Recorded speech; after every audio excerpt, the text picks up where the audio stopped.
ओम नमः सिद्धेभ्यः इडमो अरिहंताड़म इडमो सिद्धाड़म इडमो ऐरियाड़म इडमो वज्जायाड़म इडमो लोए सब साहुड़म। चलते फिरते तीर्थ हैं हरते सब संताप, हम तो बस इतना जानते आप श्री के आप, हम तो बस इतना जानते आप श्री के आप। कुंडलपुर के बड़े बाबा की जय। बोला एक श्री पार्श्वनाथ भगवान की जय। 24 तीर्थंकर भगवंतों की जय। अनंत अनंत सिद्ध परमेष्टि भगवंतों की जय। परम पूज्य आचार्य भगवान गुरुदेव शेक्षर विद्यासागर जी महामृराज की जय। परम पूज्य आचार्य श्री समय सागर जी महामृराज की जय। 10 लक्षण महापर्व की जय। उत्तम मार्दव धर्म की जय। मुनि श्री धर्म सागर जी महाराज की मुनि श्री भावसागर जी महाराज की विश्व में 3 करोड़ राजों की नमोस्तु महाराज जी नमोस्तु। अपने मान को मारना ही मनुष्य के लिए वह जो धर्म उसके अंदर आता है, तो कर्मों में रिश्वत नहीं चलती है, कर्म तो फल देकर जाते हैं। जैन दर्शन में अपने अंदर जितने गुण सरलता के द्वारा आते जाते हैं, प्रातःकाल की बेला में तो हमने बताया ही था। चूंकि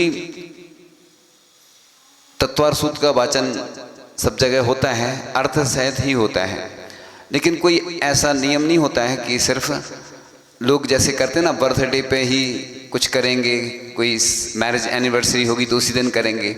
जैसे गुरु गुणगान होता है, ऐसा कहीं शास्त्रों में नहीं लिखा कि सिर्फ दीक्षा दिवस के दिन ही गुरु गुणगान करो। प्रभु का गुणगान प्रतिदिन करते अपन पूजन के रूप में।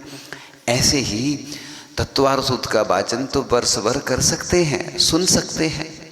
इसलिए तिथियों से नहीं बदलना। ये पुरानी परंपराएं जो चली आ रही हैं तो अच्छी परंपरा, लेकिन कोई नियम नहीं, इसलिए जैसी अनुकूलता होती है। देखो संत सब कुछ देने को तैयार रहते हैं। जिस प्रकार से आप अतिथि का वो करते ना सत्कार, अतिथि संविभाग करते हैं, इंतजार करते हैं। चतुर्थकालीन व्यवस्था यही थी। ये बता रहे थे कि भरत चक्रवर्ती आंसू आ जाते थे आंखों में जब कोई आते नहीं थे अतिथि। चतुर्थकालीन व्यवस्था ये थी, पंचम काल की व्यवस्था जो चल रही है वही रहती है। अतिथि सत्कार, अतिथि संविभाग इसी प्रकार से अचानक होता है तो पाप को पुण्य रूप में भी बदल सकते हैं। तुमने किस प्रकार धर्म किया है उसकी परसेंट के अनुसार नंबर मिलते हैं। जिस प्रकार अच्छी तरह से जो मन को मार देते हैं तो यह धर्म प्रकट होता है। तो जो विनय करता है वह ऊंचाइयों पे पहुंचता है। तो विनय मोक्ष का द्वार है। जैसे पहले लोग पैर छूते थे, फिर घुटने छूने लगे, तो ऐसा नहीं गर्दन पकड़ने लगे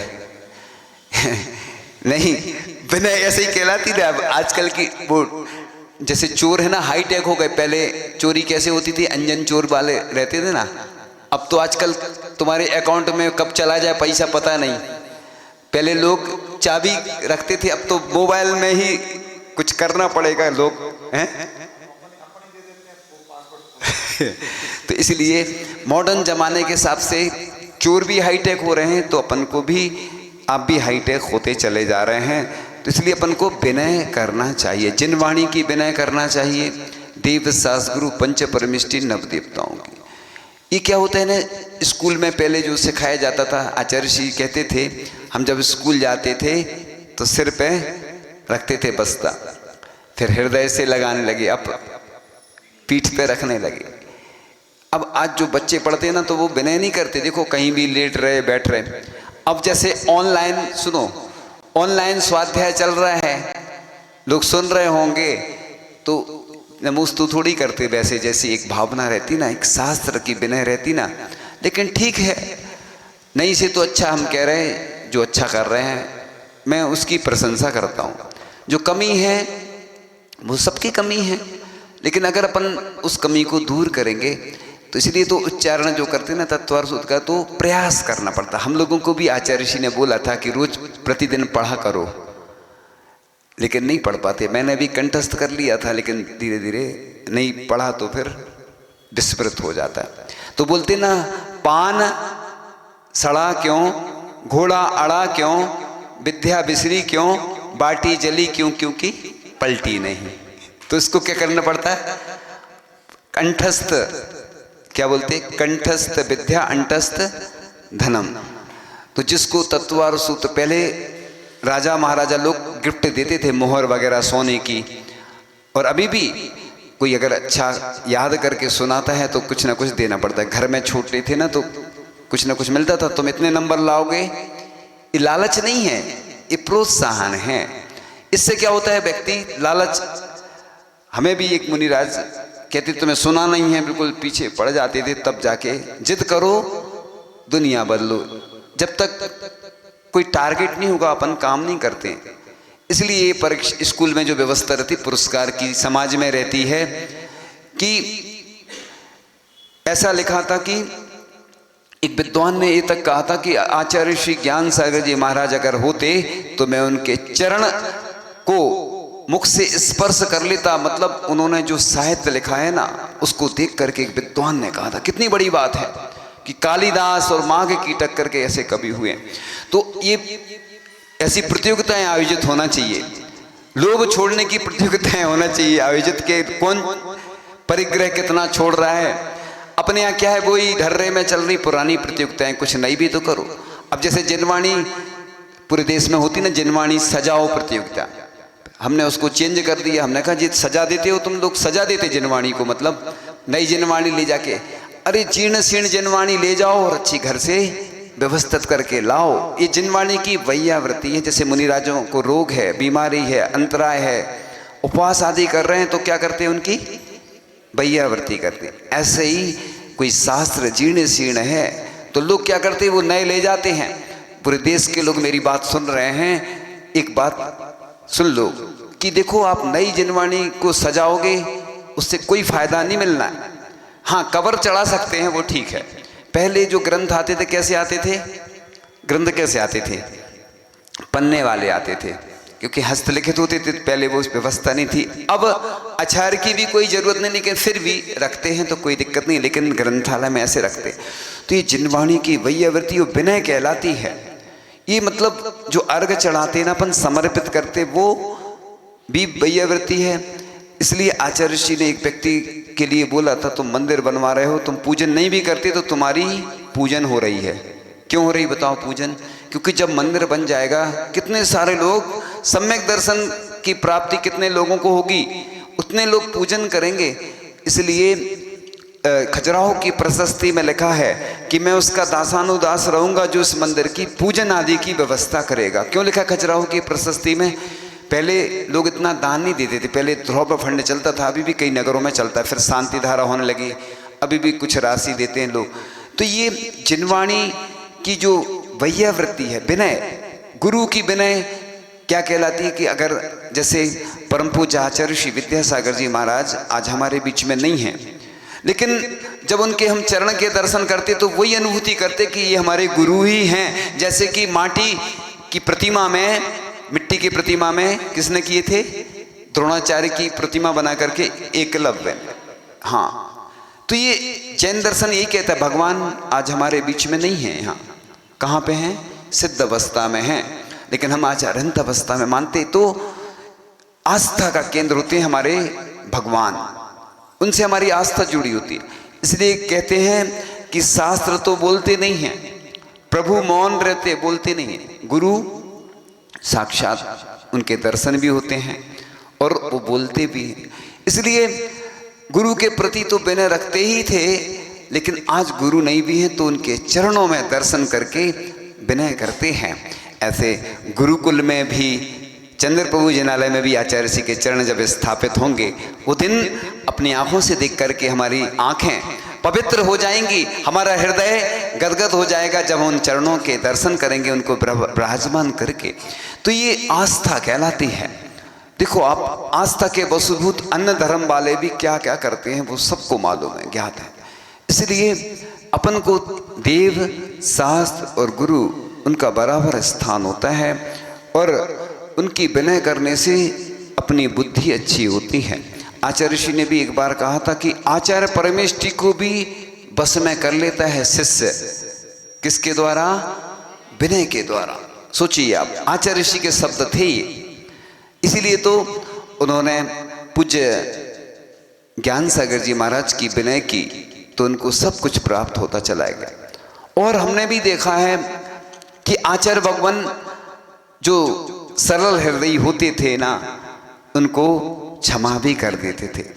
हमने देखा कि गुरु जी से हम लोग जाते थे, डर लगता था, प्रायश्चित लेने जाते थे तो वो सुनते थे पहले और सुन के थोड़ा सा डांट भी लगाते थे और डांटने के बाद फिर प्रायश्चित देते थे।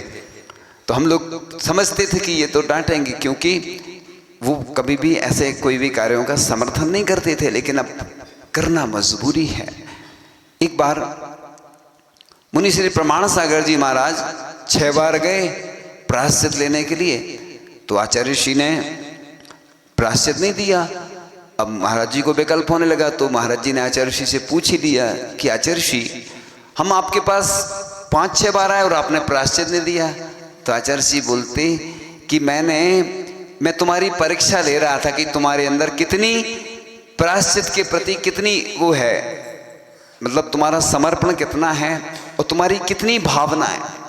कई लोग आते हैं ना, एक बार आते हैं, इसलिए कोई भी काम होता है ना एक बार में नहीं होता है, लोगों को आकुलता होती है, जल्दी होती है। आचार्य ऋषि ने देखो कितने ऐसे प्रतिमाधारी व्रती, महाव्रती या एलक छुल्लक आरिका, जिनको जो आगे बढ़ना था, वो आशीर्वाद नहीं दिया, वो परीक्षा लेते थे, देखते थे कि तुम्हारे अंदर कितना समर्पण है। एक बार एक महाराज जी से किसी ने कहा कि महाराज जी, आप जीवन में अकेले कैसे रहोगे अगर आवश्यकता पड़ी?